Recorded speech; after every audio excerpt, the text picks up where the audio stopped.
what is the 49ers plan at nickel? Because it seems like, I mean, they could re-sign Kwan again.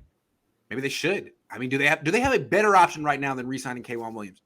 Jack, go ahead. You kind of were touching on it before. I just think the first option, if they don't make a move, I really wanted to see him go after Desmond King, so I was a little bummed to see that him stay with Houston today.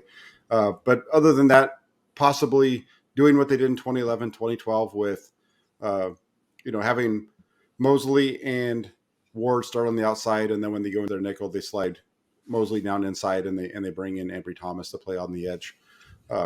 That's if they don't bring anybody in. I think that might be the plan there. Yeah, I think that seems logical. I have some questions whether Mosley can run fit in the bubble.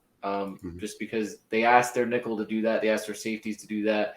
I think he's willing. I just don't know that he has the body type. And he misses lots of durability is an issue for him. Yeah, and if you look at a guy like Kwan is like he's small but he's sturdy. He's built. He is. You know, He is. And so I think they need a guy that's capable of doing that. I still think I know it's out there that they're not going to bring Quan back, but I think it's still a possibility. I mean, he wasn't that expensive last year.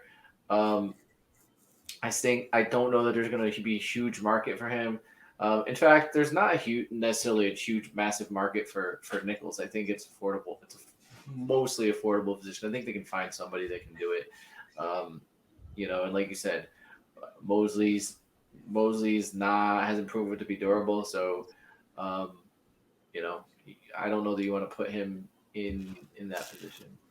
I mean, they could move in Mosley sometimes. They could move Ward down there sometimes, but then they have to have two different safeties. I mean, I think they're going to bring back Kwan. I mean, Desmond King went today at a very reasonable price. They could have brought him in. That would have been an upgrade, but they didn't. And now I think they're probably going to say, well, we know Kwan. We'll give Kwan an opportunity to get more money elsewhere. But unless Miami wants to bring him in because of the Mike McDaniel connection, they might. I mean, look, it's not like Diamador Lenore is an upgrade over Kwan. What do we really do? Why are you just getting worse at positions? Why, don't you want to run it back? You loved running it back in the past. Now you don't want to run it back anymore because Trey Lance is quarterback? What's the deal? Are you just going to get worse at nickelback? I hope they don't just hand the job. Like at left guard, they just got rid of Lake and Tomlinson. They're like, all right, Aaron Banks' turn to step up. Like, what? That's a downgrade. What are you talking about here? And then DJ Jones leaves, and you're like, okay, well, Javon Kinlaw has to. You don't even know that Javon Kinlaw has two knees. I don't know, man. I'm that the Niners have like a non-plan here at nickel. Like, Diamondor's got it. Like, word. It might be. The fun part about these Nickelback conversations with you, Grant, is they always remind me of that time when we were at training camp and you're like, hey, Jack, come over here. I want to show you this photograph. And I went over there and you were showing it to me. And I was like, dude, all you can do is make me laugh because now all you're doing is show me that you're a rock star. What are you talking about? What picture? Nickelback. No. I didn't get it. I know. Sorry. That's okay. You see, you have to like Nickelback to understand the. I don't kind of guy. Yeah, I don't like Nickelback, but I do know what. Hey, Smash Mouth's good though too. I mean, those guys. Time of classics. Shout out Smash Mouth. Trey Niner says Ward seems to play like a nickel corner with his physical play. We can use him in nickel and sign Verrett back. Mosley and Verrett with Ward at nickel. I think Jimmy's better at covering tight ends than wide receivers. Yeah, but it's not. Remember, playing in the nickel, it's not just pass coverage and playing physical up front. It's you got to be able to fill in the run game, and it's not an outside fill. They're asking to fill in what I call the bubble, or what's called the bubble, which is essentially it's the B gap. It's that open B gap, and they ask their nickel to do that. So.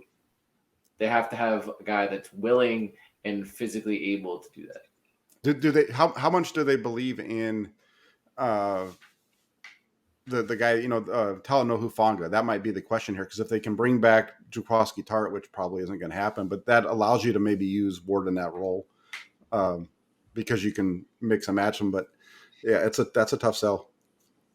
I'd like the Niners to replace Jaquiski Tartt with someone who intercepts passes. I'm sorry. I know I'm asking for a lot. Those guys are expensive and good. How about one? Draft them. It's gonna be a draft pick. That's fine. Draft them. I love drafting DBs.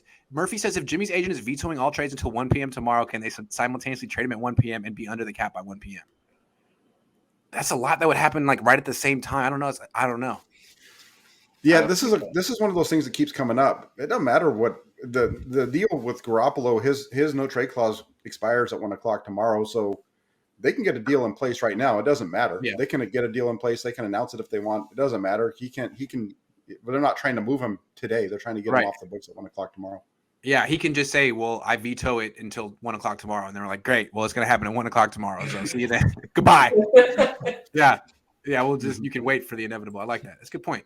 You think they've done that already? It'd be reported, wouldn't it? It would be. I don't know. You would think so. You would think so.